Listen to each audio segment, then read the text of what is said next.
Good morning, beautiful being. It is lovely to see you. It's really nice to be here.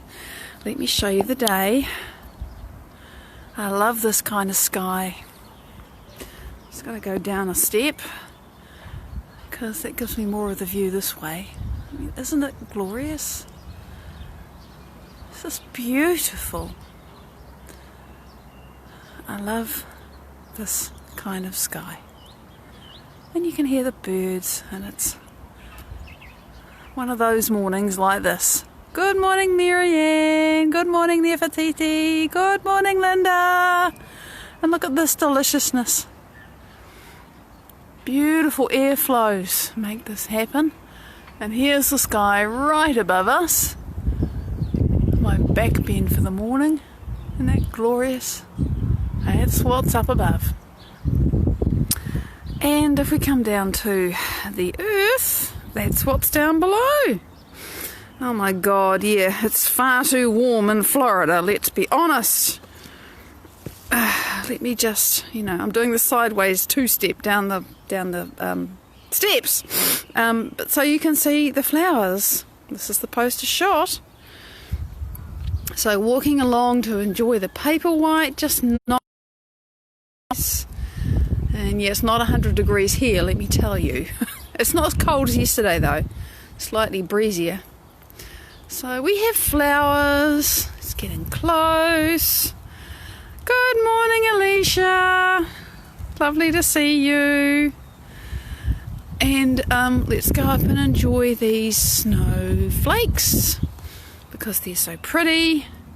You can't really see them unless we get close. See, they've got the little green dots, which are so cute. There you go. I love those. And inside, they've got little yellow stamens. Just beautiful. So there's a whole bunch of them, and they keep flowering for quite some time. And then we have a lot more jonquils. I have to walk my way down the steps without falling over. So there they are, nodding in the wind and being beautiful, and you can see there's a lot more to come out. So this is the part of the garden that really says hello in the middle of winter when it's cold and everybody else is asleep. So there it is. This is my favourite little corner because we have the paper white and we have this beautiful native foliage covering the ground. Good morning, Jenny. And the soldiers and sailors is flowering and its foliage is beautiful, and in the back there you can see a granny's bonnet. There it is in the middle, and it's just all happening here. So let me turn this around. So a couple of days ago, was it Friday? Yeah, last week lifetime. We were talking about manifestation, and Nora asked a really good question on the back of that live in one of the comments, and the thrust of it was, there's limitless possibilities. So all possibilities exist in the unified field. So doesn't that mean it's kind of matter of chance what manifests in your life, How do you stop it being just random chance? And I thought, well, yeah, okay, great question. Let's talk about that. Because, everybody's saying about the law of attraction and manifestation and, I talk a lot because I'm busy doing it, about living and breathing and tasting and touching and smelling and hearing and seeing the life that you desire ahead of it being there. Which is a bit of a tall order, and many people won't do it because it's not what we're trained to do. Good morning, Jen. It's not what we're conditioned to do. We're conditioned to have the sensory experience after the thing that we want arrives. But what I've been learning is that it works better the other way around. However, it is work to do it the other way around. So there you go. It's easy to live by what you can see and smell and taste and touch and hear. But if you want to create something entirely different in your life, then you've got to turn it around, do it the other way. And when you start to do that, when you start to acknowledge the truth, Shafi! good morning. We're talking about your topic. When you start to acknowledge the truth that all possibilities exist in the unified field, and I hear a little thing going off in my head that says, Maddie, you've got to explain that statement. What the hell does she mean? So, how do I explain this? Okay, the first thought that flies into my head is that what we think is matter and what we think is solid and what we think is permanent isn't. In fact, what the quantum physicists have discovered is that matter, morning Amy, the little electrons, like the smallest units of matter. Mind you, there isn't a smallest unit of matter. They keep looking for it and it's not there. It keeps popping in and out of existence all the time. It's like, the moment they find another way to look for the God particle, it's like, no, it's not there. We still haven't found it. There isn't one. So what they've discovered, along with all of their crazy experiments with what happens with subatomic particles, is that matter itself phases in and out of existence all the time, right?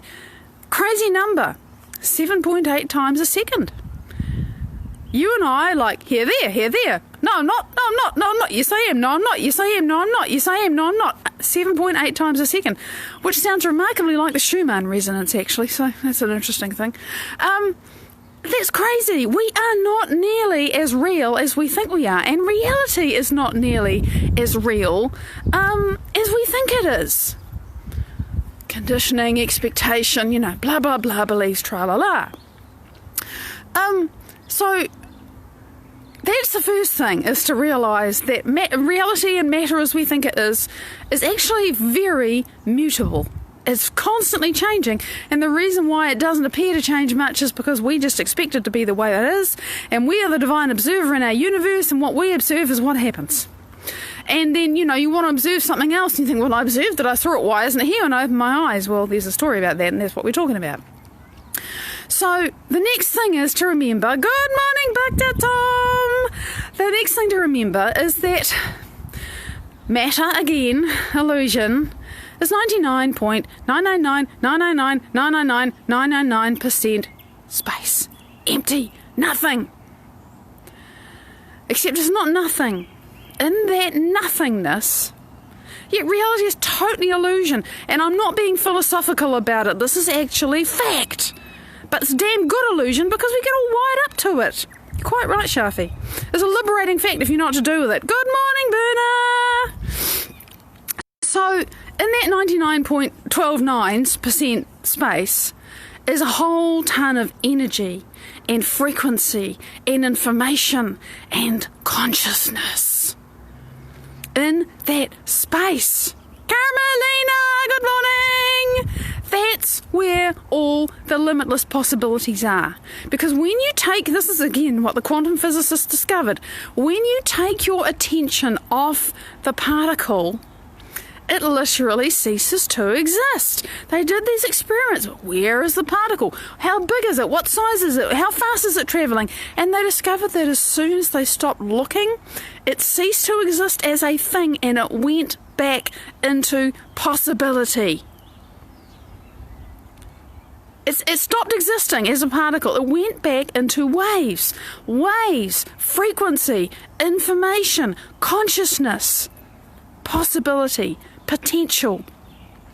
And what they now say, God, I need to do some reading about this. I really do. What they now say is that, when you're not looking at the particle, it's an uncollapsed wave function. Yet reality is an illusion that we push out. You're quite right, Shafi. It's very easy to forget, right? It's the way I have to remind myself every day because I go into the unified field and forget myself. God, it's a relief to forget me. So when you stop looking, it goes away.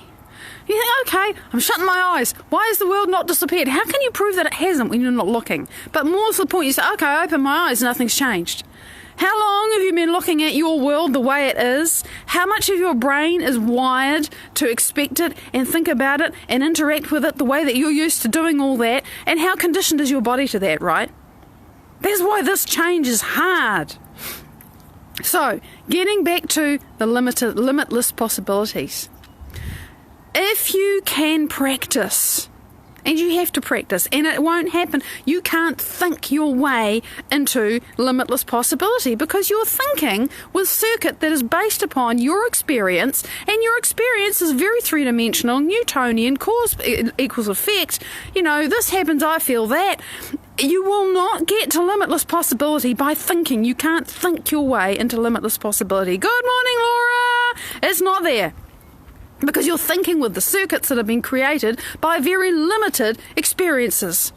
And even the most wonderful, expansive day that you ever have in your entire life is still just one experience, and there's so much more that we just can't even imagine, right?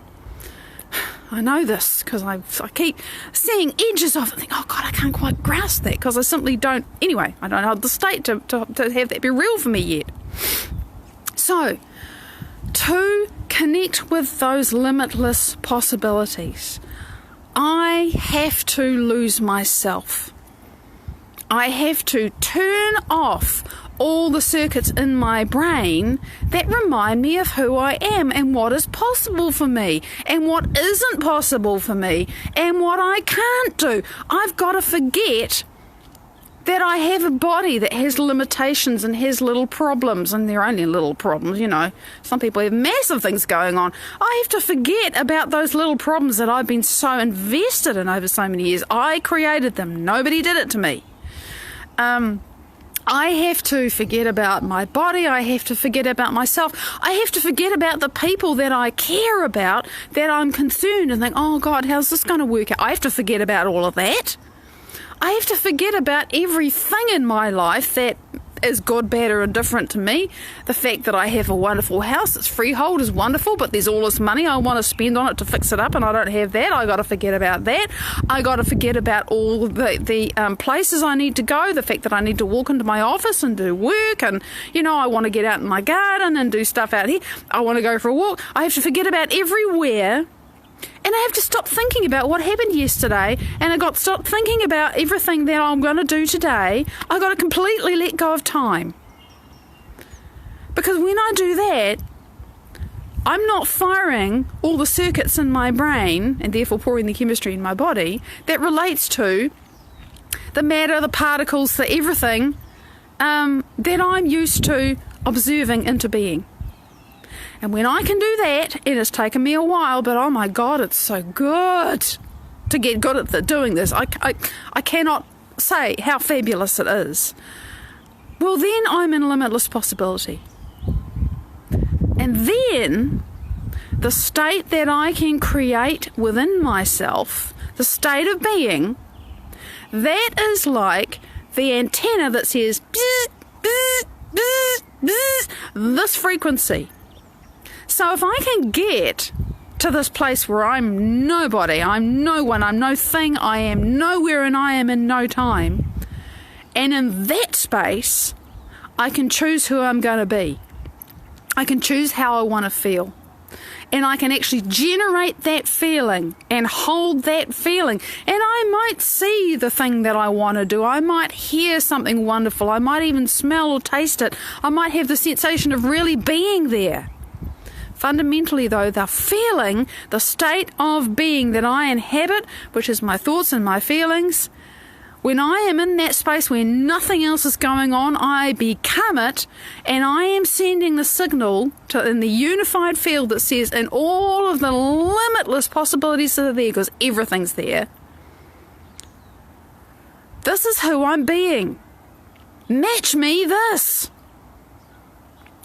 That is how it is not left to chance.